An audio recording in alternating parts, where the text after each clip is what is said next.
ஸ்ரீமதே ராமானுஜாய நமக. ஆண்டாள் திருவடிகளே சரணம். சுவாமி வேதாந்த தேசிகர் திருவடிகளே சரணம். நமஸ்காரம். திருப்பாவைங்கிற பாமாலையில் பல திருநாமங்களை இட்டு திருமாலை அனுபவிக்கிறார் நம் கோதா நாச்சியார். இன்றைய பாசுரத்தில் 2 திருநாமங்களை பாடுறார். ஒரு திருநாமம் நாற்றத்துழாய்முடி நாராயணன், 2வது திருநாமம் நம்மால். இந்த பெண்ணோட கிரகத்திலேருந்து திருத்துழாய் அப்படின்னா துளசி, திருத்துழாயோட சுகந்தம் வீசுறது. துழாய் முடியான் இந்த பெண்ணிடம் வியாமோகம் கொண்டவன். அதனால கண்ணனுக்கு நம்மால் அப்படிங்கிற திருநாமத்தை வச்சிருக்கா இந்த பாசுரத்தில் நம்ம ஆண்டாள். முதல்ல பாசுரத்தை அனுசந்தானம் பண்ணுவோம்.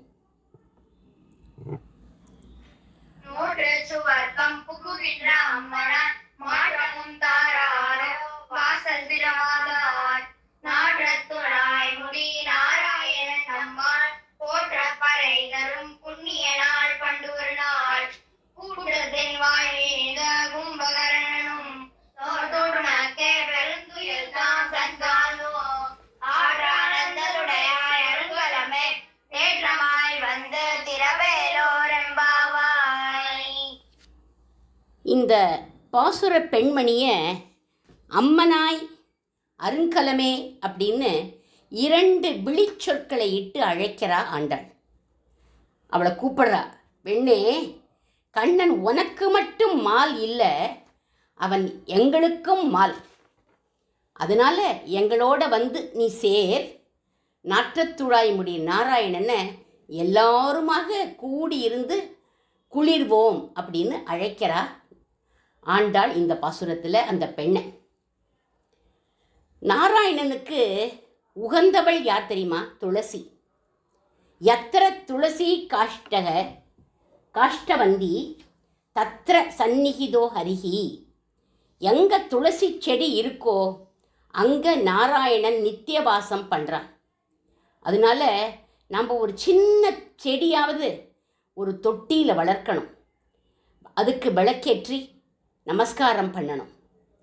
துளசி தளத்தை பெண்கள் பறிக்கக்கூடாது, ஆண்களும் பறிக்கிற போது அம்மா துளசி, கேசவப்பிரியே, கேசவனின் பொருட்டு ஒன்றை நான் எடுக்கிறேன், என்னை மன்னிச்சுக்கோ அப்படின்னு சொல்லி கிரகிக்கணுமா. உடனே அவள் தன்னை அர்ப்பணிச்சுடுவா.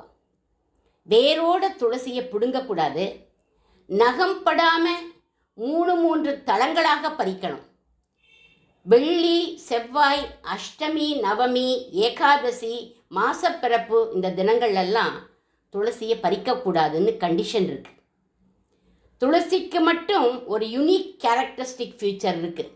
அது என்ன அப்படின்னா, ஒரு தடவை அர்ச்சனை பண்ணப்புறம் மறுபடியும் அதை எடுத்து அர்ச்சனை பண்ணலாம். வாடின துளசியை கூட ஏற்பான் அந்த நாராயணன். துளசி மண்ணை கூட அவன் ஏற்பான். துளசியே இல்லைன்னா கூட துளசி இருந்த அந்த மண்ணை கூட அவன் ஏற்பான். துளசி மாலை, இதழ், செடி, கொம்பு, வேர் உண்டான மண் அனைத்தும் பவித்திரமானது. எல்லா பார்ட்ஸும் பவித்திரமானது. விஷ்ணு ஆலயங்களில் துளசி தீர்த்தம் கொடுப்பா. அது நமக்கு பலம். அது நமக்கு சாத்வீக குணம் வளர்கிறதுக்கு அது அவசியம் வேண்டும். அதை எடுத்துக்கணும். நம்ம திருத்துழாயோட மகிமையை கிருஷ்ணபிரேமி சுவாமிகள் சொல்கிறார். பரம பக்தனான ஹனுமனுக்கு விருந்து கொடுக்கணும்னு சீதா பிராட்டிக்கு தோணித்தான். அதனால, ஹனுமன்னு, நான் சமைச்சு போடுறேன், இங்கே சாப்பிடு அப்படின்னு சொன்னா பிராட்டி. அவரும் ஆர்வத்தோட ஸ்நானம் பண்ணி துவாதச நாமம் போட்டுண்டு ராமநாம ஜபம் பண்ணிட்டு சாப்பிட உட்கார்ந்தார். சீதை தோழிகளோட சேர்ந்து பரிமாறினான். எல்லாத்தையும் நிமிஷமாக சாப்பிட்டு முடிச்சுட்டார். மறுபடியும் பரிமாறினா அதையும் நிமிஷமாக சாப்பிட்டு முடிச்சுட்டார். பரிமாறிண்டே இருக்கா, சமைச்சதெல்லாம் தீந்து போயிடுத்து. அவர் சாப்பிட்டு முடிச்சுட்டார் எல்லாத்தையும். இனிமேல் என்ன பண்ணுறது அப்படின்னு தவிக்கிறா பிராட்டி. லக்ஷ்மணர் அந்த பக்கமாக வந்தார். அவர்கிட்ட சொல்கிறா, அவர் சொல்கிறார், ஹனுமனுக்கு போட்டு கட்டுப்படியாகுமா மன்னி, அவருக்கு திருப்தி படவே படாது. அதனால அவர் என்ன பண்ணினார் அப்படின்னா, ஒரு துளசி தளத்தில் சந்தனத்தினால ராமா அப்படின்னு எழுதி அவருடைய இலையில கொண்டு வந்து போட்டார். அதை எடுத்து வாயில் போட்டுண்டு ஏப்பம் விட்டுண்டே எழுந்து போனார் அப்படின்னு ஸ்ரீ ஸ்ரீ கிருஷ்ணபிரேமி சுவாமிகள் சொல்லுவார். துளசியோட மகிமையை அவர் இதில் காண்பிச்சு கொடுக்குறார். திருத்துழாயோடைய வாசனை யுகாந்தரத்துக்கும் இருக்கும் அப்படிங்கிறார் வில்லிபுத்தூரார் வில்லி பாரதத்தில். பாண்டவர்கள்லாம் தீர்த்த யாத்திரை போனான். சேதுக்கரை கிட்ட வந்தா சேது பாலத்தை பார்த்த அர்ஜுனன் தர்மபுத்தர்கிட்ட, அண்ணா இந்த பாலத்தை யார் கட்டினா, ராமர் தான் கட்டினாரா அப்படின்னு கேட்டான். அப்போ அந்த காலத்திலேயே இப்படி ஒரு கேள்வி வந்திருக்கு பாருங்கோ, அவனுக்கே ஒரு டவுட் வந்திருக்கு. அர்ஜுனன் பக்தியோடு தான் கேட்டான். தர்மபுத்தர் அதுக்கு சொல்கிறார், துன்றி எழுபது வெள்ளம் குரங்கின் சேனை சூழ்போத வாய்த்த திருத்துணைவனோடும் சென்ற வழி இன்றளவும் துளவ நாரும் சேது தரிசனம் செய்தான் திரள் வல்லோனே. இது வில்லி பாரதத்தில் வில்லிபுத்தூரார் சொல்கிறார். அர்ஜுனா, முகந்து பாருடா, இந்த சேது பாலத்தை ராமன் கட்டினான்னு தெரியும், ஏன்னா துளசி வாசனை வீசுறது பாரு அப்படின்னார் தர்மபுத்திரர். கலியுகத்தில் கூட துளசி வாசனை வீசும். பக்தியோடு நம்ம போய் அந்த பாலத்தை, சேது பாலத்தை சேவிச்சோமானால், ஏன்னா அந்த பகவானோட துளசி வாசனை இட்டர்னல். அதனால தான் நாரம் அப்படிங்கிறார். ரம் அப்படின்னா அழியக்கூடியது, நாரம் அப்படின்னா அழியாதது. எம்பெருமானோட துளசி மாலை என்ன, வைஜெயந்தி மாலை என்ன, சங்கு சக்கரங்கள் என்ன, அவனோட ஞானபலம் உள்ளிட்ட குணங்கள் என்ன, இத்தனையும் அழியாதது. 3 பாட்டில் நாராயணன் நாமத்தை சொன்னா ஆண்டாள். 3லேயுமே ஒரே நாராயணன் தான். முதல் பாசுரத்தில் நாராயணனே நமக்கே பறை தருவான்னு சொன்னால், அங்கே மேக்ரோ ஃபார்மில் உலகத்துக்கு ஆதாரமாக இருக்கான் அவன். 7வது பாட்டில் நாராயணன் மூர்த்தி கேசவன்னு சொன்னால், மைக்ரோ ஃபார்மில் ஒவ்வொரு பொருளுக்குள்ளேயும் அந்தர்யாமியாக இருக்கான் அவன். இந்த 10வது பாட்டில் மங்களகரமான கல்யாண குணங்கள் உடையவன். அதற்கு இண்டிகேஷன் தான் நாற்றத்துழாய்முடி. அவனுடைய கல்யாண குணங்களுக்கு உபலக்ஷணம்தான் திருத்துழாய். நாராயணன் ஒருவனுக்குத்தான் திருமுடியில் திருத்துழாயை சாத்தலாம், மற்ற சுவாமிக்கெல்லாம் திருத்துழாயை சாத்தக்கூடாது. திருத்துழாய்க்கு கேசவனின் சம்பந்தம் வேண்டுமே அன்றி நம்முடைய கேசத்தின் சம்பந்தம் கூடாது. ஆனால் கோதாஸ்துதியில் வேதாந்த தேசிகன் சொல்கிறார், துவன்மௌளி நாதாம்னி விபோ சிரசா கிரஹீதே அப்படின்னு ஆண்டாள் தன்னுடைய திருமுடியில் சூடிய மாலையை பெருமாள் தன்னோட திருமுடியில் ஏத்துண்டார் அப்படிங்கிறார் சுவாமி வேதாந்த தேசிகன். அப்புறம் அவரே ஒரு இடத்துல சொல்கிறார், அரங்கனார்க்கு துழாய் மாலை முடிசூடி கொடுத்த மாதே அப்படிங்கிற இந்த இடத்துல அவர் சொல்கிறார், இவள் யார், அவனுடைய தர்மபத்தினி, தன்னுடைய கணவருக்கு கொடுக்கறதுல தப்பில்லை அப்படிங்கிறார். எம்பெருமானுடைய திருவடிகளையே பிரார்த்திக்கும் பக்தர்களை பகவான் திருத்துழாயைப் போல தன்னுடைய தலையில் வச்சுண்டு கொண்டாடுவான் அப்படிங்கிறார் சுவாமி வேதாந்த தேசிகன். நாராயணன்கிற சம்ஸ்கிருத சொல்லுக்கு ஆண்டாள் நாச்சியார் கூறும் தமிழ் சொல் என்ன தெரியுமா? நம்மால். நம் எல்லோருக்கும் மால் அவன். பக்தர்கள்கிட்ட அதீத பிரியம் கொண்டவன். துவாரகாதீசனான கண்ணன் தான் பாண்டுரங்கனா வந்தான். பக்தர்கள் பேரில் அதீத பிரேமை அவனுக்கு. அவளுக்காக என்ன வேணாலும் செய்வான் அவன். சேனாநாயிங்கிற பக்தனுக்காக அந்த ஊர் ராஜாக்கு ஷவரம் பண்ணுறதுக்காக, ஷேவ் பண்ணுறதுக்காக போனான்.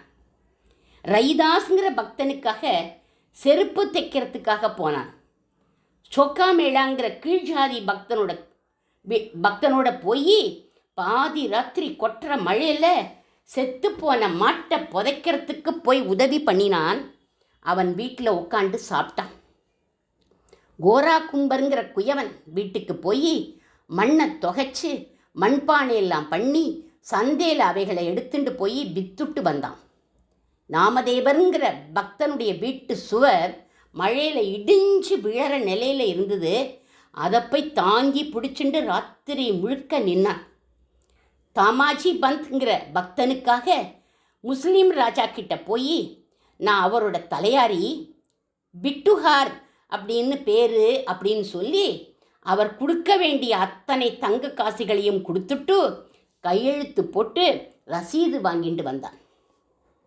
ஏக்கநாதர்ங்கிற பக்தர் வீட்டில் 12 வருஷ காலம் வேலைக்காரனாக இருந்தான் இந்த பாண்டுரங்கன். பாண்டுரங்க கண்ணன் பண்ணாத சேவையே இல்லை. பக்தர்களோட ஆடி பாடி கழிப்பவன் கண்ணன். அவன்தான் மால். ராமரும் மால் தான். கபீர்தாசன்கிற ராமபக்தருக்காக போலீஸ்கார வேஷத்தில் போனார் அவர். கபீர்தாசருடைய குரு சுவாமி ராமானந்தர். இவர்கிட்டேருந்து 4 விதமான தீட்சையை பெற்றார் கபீர்தாசர். எப்படின்னா, கபீருக்கு தீட்சை கொடுக்கணும்னு மனசில் நினச்சிண்டே வந்தார். அந்த தீட்சை ஸ்மரண தீட்சை. கபீரோட தலையில் தெரியாமல் காலை வச்சு மிதிச்சுட்டார். அது ஸ்பர்ச தீட்சை. யாரை மிதிச்சோம்னு பார்த்தார். அது நயன தீட்சை.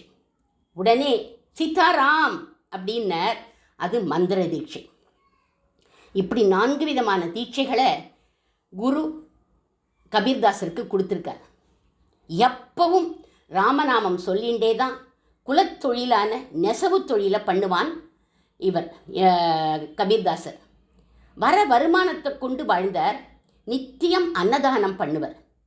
ஒரு தடவை பாண்டுரங்க பக்தர்கள்லாம் காசியில் இவர் வீட்டுக்கு சாப்பிட்றதுக்கு வந்துட்டார். ராத்திரி வேளை. வீட்டில் ஒரு சாமானும் இல்லை. ஒரே ஒரு கடை மட்டும் திறந்திருந்தது.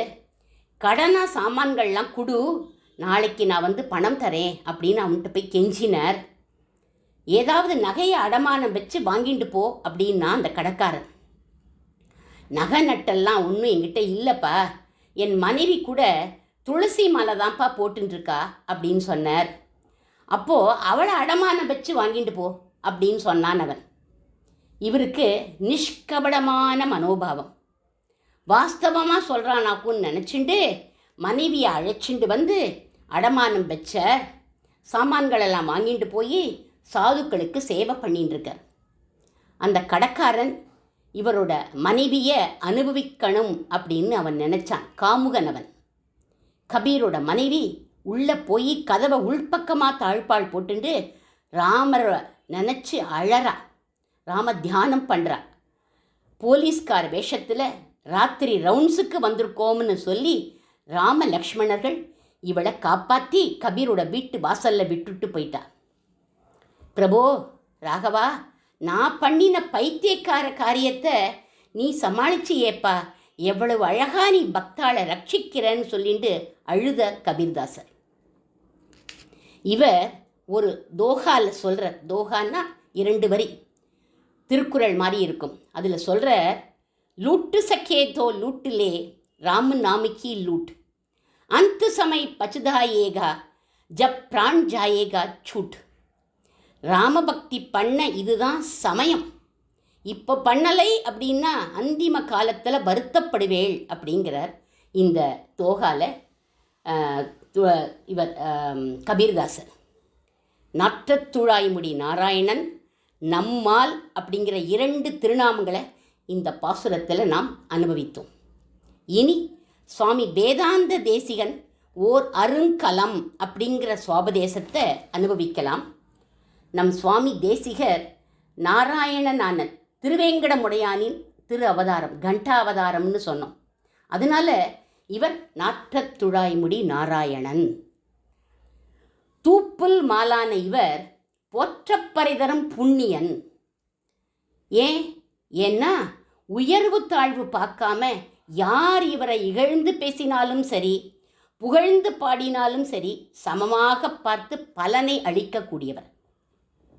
இவர்கிட்ட வாதத்தில் தோத்து போயிட்டான் ஒரு மாயாவாதி. சூனியம் வச்சு ஒரு குளத்தில் உள்ள தண்ணியை இவரோட வயத்துக்குள்ளே செலுத்திட்டான் அந்த மாயாவாதி. சுவாமிக்கு இது தெரிஞ்சு போயிடுத்து.